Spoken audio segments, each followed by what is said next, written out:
Lalu, apa masalahnya jika khilafah tegak di Indonesia? Khilafah ini adalah ideologi politik yang ingin menyingkirkan Pancasila, sama dengan komunis yang dibawa Musso dari Rusia itu, yang memberontak di Madiun pada tahun 1948. Cuma bedanya mereka mengusung ateisme, khilafah mengusung Islamisme, itu saja beda. Jika khilafah tegak di Indonesia, maka semua agama selain Islam akan tetap boleh hidup damai. Semua akan diberi kebebasan untuk menyembah Tuhan-Tuhan mereka. Mereka tidak akan dipaksa untuk masuk Islam. Lalu, apa masalahnya jika khilafah tegak di Indonesia? Khilafah itu pemerintahan Islam. Lalu Republik Indonesia ini Pak Ustadz, Pancasila, satu, ketuhanan dengan kewajiban menjalankan syariat Islam bagi pemeluknya. 7 kata. Pancasila, satu, ketuhanan dengan kewajiban menjalankan syariat Islam bagi pemeluknya. Itulah payung hukum untuk menjalankan syariat Islam. Maka ditanya A'amaramis. A'amaramis, tim yang non-muslim, agamanya Katolik. A'amaramis, ya, terganggukah engkau dengan 7 kata ini? Kata Amaramis, enggak, kami Katolik, kalian Islam, laksanakan hukum Islam. Kami tak terganggu dengan ini. 200% kami tak terganggu.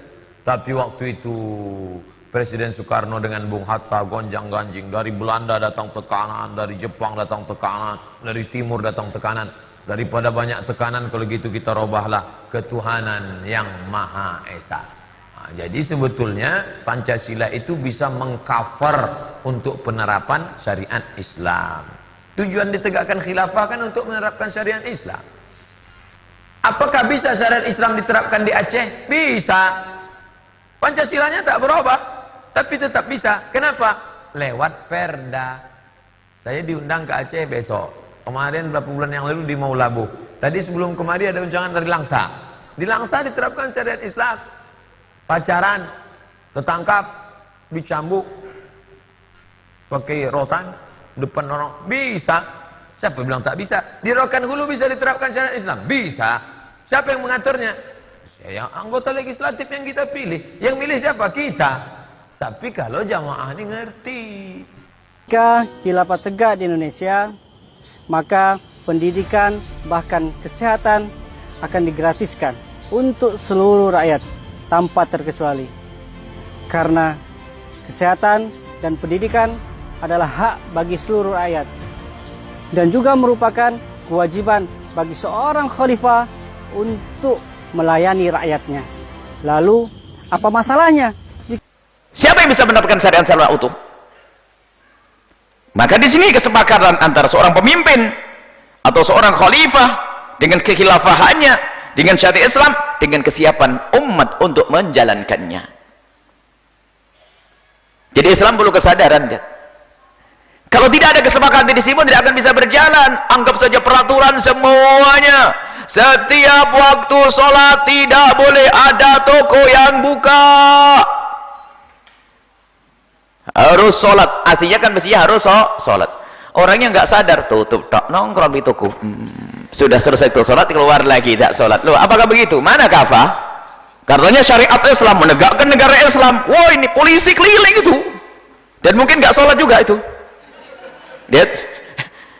Mana ini? Jadi ini artinya apa? Kita membuat peningkatan terus Islam kafah. Jadi jangan sampai kita ini dibuai oleh hayal, lalu kita meninggalkan sesuatu yang selama ini sudah kita bangun, lalu kita ikut kelompok yang tidak tuh jelas akidahnya seperti apa, ikut-ikutan ke sana. Selama ini kita bangun di rumah kita, pelan-pelan ngajari anak kita pakai baju yang cantik, ngajari sholat yang benar, perlahan dan sebagainya. Sibuk urusan ini. Urusan yang gede katanya ngurusi khilafah dan sebagainya. Tahu aja anaknya. Katanya memang menegakkan syariat Islam, masuk ke rumahnya, anak istrinya nggak pakai kerudung, kan aneh. Jika khilafah tegak, maka hukum Allah akan diterapkan secara kafah atau menyeluruh. Tidak ada lagi perzinahan, tidak ada lagi riba, tidak ada lagi miras, dan tidak ada lagi kesyirikan yang secara terang-terangan seperti hari ini. Dan tidak ada lagi umat muslim yang meninggalkan sholat dengan bangganya. semua akan taat kepada Allah Subhanahu wa taala. Lalu, apa masalahnya jika khilafah tegak di Indonesia? Yang namanya khalifah atau apapun, dan presiden masuk bab ini hanya masalah istilah saja, la musahata fil mustalah, tidak perlu berdebatan tentang keistilahan. Sampai ini digelari seorang raja pun tidak ada masalah, asalkan nanti di situ menegakkan syariat Nabi Shallallahu Alaihi Wasallam. Adapun masalah menjalankan Islam secara kafah, apa yang Anda maksud dengan kafah? Kafah itu adalah upaya, kafah itu adalah target menjadi orang yang Islamnya sempurna. Lah target tertinggi itu siapa? Nabi Muhammad. Gak ada yang bisa seperti Nabi Muhammad kecuali Nabi Muhammad. Yang lain mendekati Sayyidina Abu Bakar Siddiq, Sayyidina Umar dan sebagainya. Lalu kafah itu kayak apa? Ini kafah itu kalimat yang sering diomongin oleh orang tapi kayaknya nggak sadar. Gimana saya harus jadi Islam yang kafah? Gimana Islam kafah? Ini mau kayak Abu Bakar Siddiq? Ente mau kayak Umar bin Khattab, Sayyidina Umar bin Khattab? Atau yang bikin kayak Nabi Muhammad? Apa maksudnya Islam kafah itu? Ini ada kalimat yang sering disana, kita harus Islam yang kafah. Oh ini seperti mandu kita tingkatkan takwa kepada Allah. Setiap khutib Jumat ngomong takwa kepada Allah, kan gitu ya. Kalimat latah di lisan saja. Islam kafah. Ya sempurna, Islam kafah itu sempurna. Artinya dalam aspek, semua aspek kehidupan kita hendaknya kita warnai dengan syariat Islam. Rohnya adalah Islam. Cuman kemampuan kita dalam menerapkan ini berbeda-beda. Artinya target tinggi itu. Target itu adalah Nabi Muhammad. Islam kafah adalah Nabi Muhammad. Kemudian berikutnya. Dan kita ini di tingkat mana ini? Kita terus. Nah ini kita. Maksudnya adalah bagaimana kita menuju Islam kafah. Hendaknya setiap umat ini selalu membuat peningkatan. Sehingga dalam semua aspek kehidupannya. Mungkin dia punya ragam, 7 ragam kehidupan. Dari yang tidak Islami, mulai dari perdagangannya tidak Islami, kemudian sekolahnya tidak Islami, kemudian rumahnya juga tidak Islami. Ayo kita menuju Islam kafah satu-satu. Rumah kita dulu Islami dulu. Selesai, baru besok pertokohan saya Islami. Itulah masanya. Nah ini jangan, itu kalimat besar. Khalifah dan kafah. Hebat bener. Ya mau saya, kita semuanya mau. Dan itu yang dicari, tapi kafah itu standarnya kayak apa? Jika khilafah tegak, maka tidak akan ada lagi penista agama seperti Abu Janda, Denny Siregar, Bu Sukma, dan Muwafiq. Khilafah dengan sistem hukum Islamnya akan menindak tegas para penista agama. Islam pun akan mulia dan agama lain tetap dihormati. Lalu, apa masalahnya jika khilafah tegak di Indonesia? Problematika yang ada di dunia ini harus diatasi dengan jawaban khilafah, sebagaimana yang digembor-gemborkan oleh para pengusung khilafah, diantaranya HTI itu. Nah, mari kita coba lihat sejarah pada masa khilafah ala minhajin nubuwah, ya, pada masa kenabian, pada masa kekhilafahan Abu Bakar, Umar, Utsman, dan Ali, itu saja para khalifahnya matinya terbunuh oleh muslim, umat muslim sendiri. Nah artinya apa? Ketika suatu sistem, misalnya katakanlah khilafah ala minhajin nubuwah, nah apakah itu secara otomatis sudah menjaga keamanan negara? Ada sistem khilafah, negara pasti aman. Ada sistem khilafah, negara pasti adil. Ada sistem khilafah, negara pasti makmur. Apakah demikian? Tentunya tidak. Memang ada sisi baik sistem kehilafahan, juga banyak sisi buruknya. Artinya bukan masalah sistemnya, tapi orang-orang yang ada dalam sistem itu sendiri. Kalau sistemnya sudah baik, namun orang-orangnya bobrok, nah tetap saja nantinya akan tidak ada keadilan, tidak ada kemakmuran. Nah, kemudian yang perlu dicermati lagi, jangan-jangan apa yang dibayangkan oleh orang-orang HTI ini adalah fata morgana. Faktanya orang-orang yang sama mengusung khilafah, yaitu ISIS kan ada partisannya juga di Indonesia kan. Nah, Mereka pergi ke Suriah, katanya ingin berbaiat pada Khalifah Abu Bakar Al-Baghdadi. Padahal orang-orang Indonesia ini sebagian mereka sudah mempunyai jabatan tertentu di sebuah pemerintahan atau sudah memiliki pekerjaan yang jelas di sini. Nah, karena propaganda kekhilafahan ISIS, mereka tergiur. Mereka ingin hidup Islami.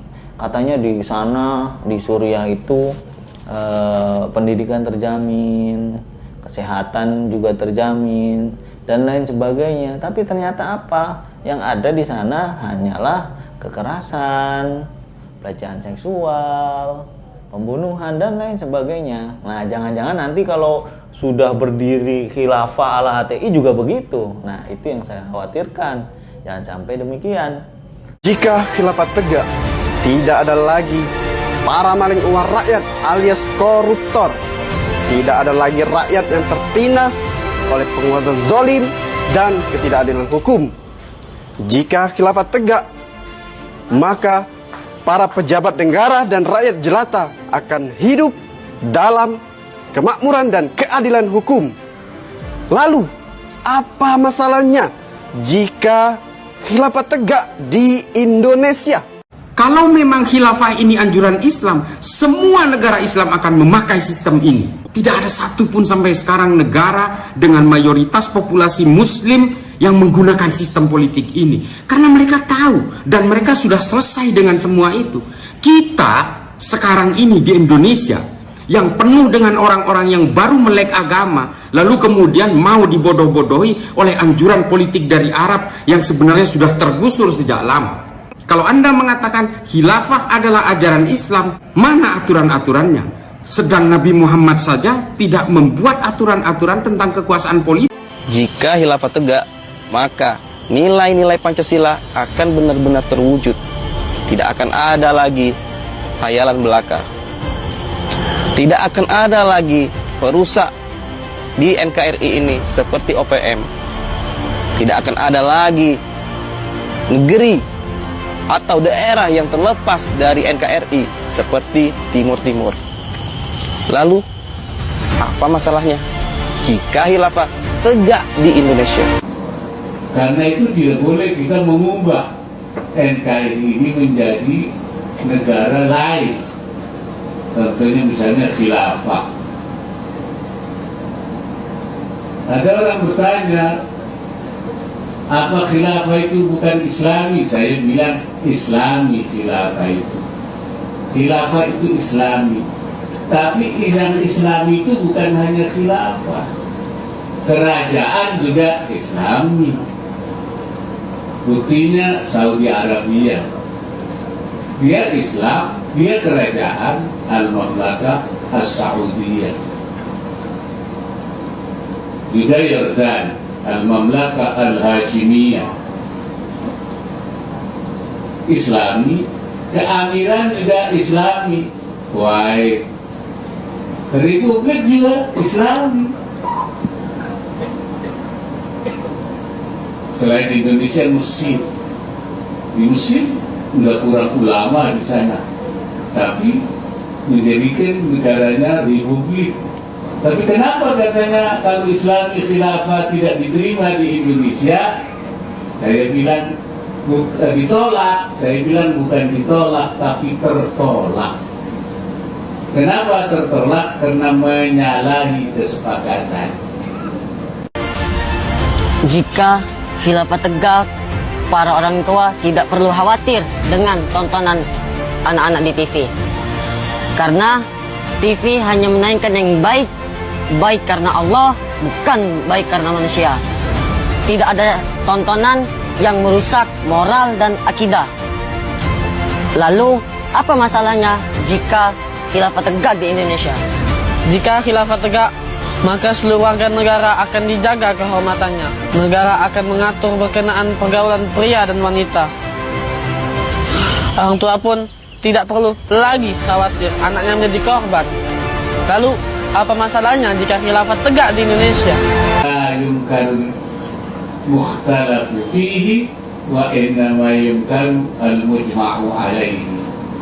Tidak diingkari kalau masalah itu masalah yang diperselisihkan, belum ada kesepakatan, boleh kita berdebat, boleh kita mencari kemana yang terbaik. Kalau itu masih sesuatu yang diperdebatkan. Wa innama yungkarul mujma'u alaihi, yang diingkari itu sesuatu yang sudah disepakati. Kalau sudah disepakati tidak boleh. Kalau bahasa agama itu ma'lumun minad dini bil daruri. Bahasa di dalam agama itu sesuatu yang sudah disepakati tidak boleh.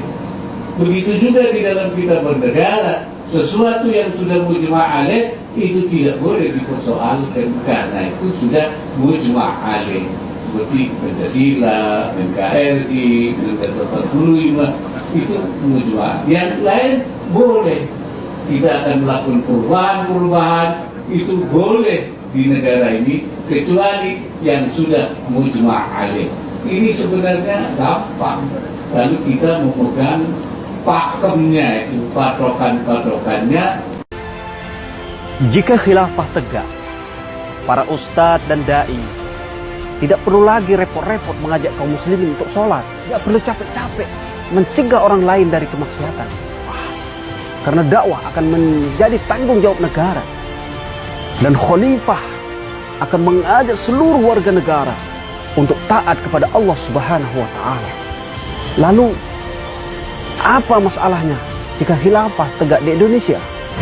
Jika khilafah adalah kebaikan, kesejahteraan, keamanan dan keberkahan, lalu apa masalahnya jika khilafah tegak di Indonesia? Itu persoalan apa? Apakah di zaman Nabi turun sudah ada monarki, sudah ada demokrasi? Saya mau tanya. Oke, antum tanya demokrasi. Kita jawab. Ketika ayat itu turun, demokrasi sudah dipakai belum? Berarti ayat-ayat tadi tidak ada kaitan sama demokrasi. Demokrasi bukan sistem syura. Maka yang disebut di Pancasila juga bukan sistem demokrasi. Itu sistem terbuka. Karena ayat itu turun, tidak ada monarki, tidak ada demokrasi. Itu persoalan apa? Amruhum syura bainahum. Itu persoalan apa? Persoalan siasah kah, muamalah kah? Tapi kalau persoalan ibadah, tidak ada syura. Tidak ada syura. Jadi tidak semua masalah. Antum tadi mengatakan semua masalah. Kita sekarang, kalau antum maksud syura yang mana? Khilafah Turki Utsmani, Khilafah Bani Abbasiyah, Khilafah Bani Umayyah. Bahkan Umar pun apakah pakai sistem syura? Itu pertanyaannya. Dan kalaupun syura, Utsman, Umar, itu syuranya di bagian apa? Bukan semua masalah. A'udzu billahi minasyaitonir rajim. Bismillahirrahmanirrahim.